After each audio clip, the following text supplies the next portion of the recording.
Hi, as we head into the holiday season, I want to share a few of my reflections on what has truly been an unprecedented year for Ontario. When we look back on 2020, we will remember the tireless efforts of our frontline workers in the face of a real and present danger. The COVID-19 pandemic changed all of our lives, and I'm inspired by the resilience of Ontarians. You came together and supported one another, learning how to adapt to lockdowns, to new ways of interacting with friends and family, and transitioning to a virtual world.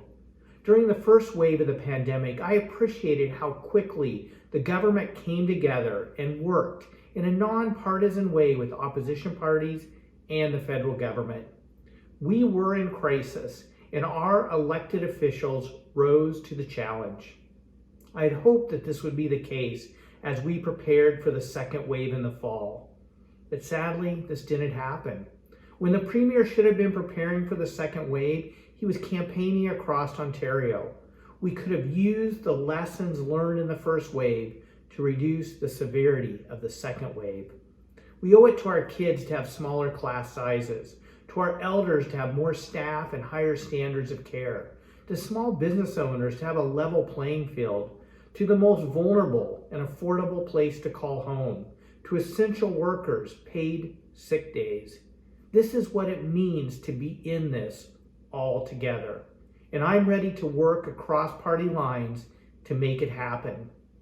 I want to take a moment to thank everyone who spoke out against the government's attack on conservation authorities under the cover of COVID.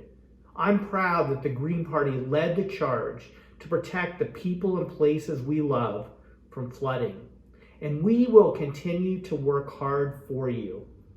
This past year tested all of us, some more than others, but our connection to one another is stronger than ever.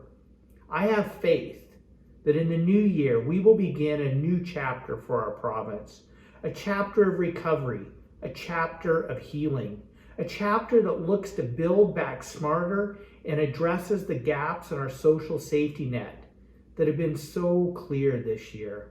That is why Greens will continue to push for a green and caring recovery. Thank you for your support this year, for your messages, your letters and emails, your calls to one another to check in. You are making a difference.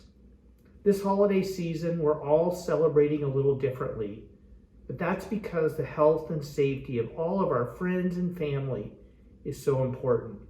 So please stay safe, stay healthy, and happy holidays.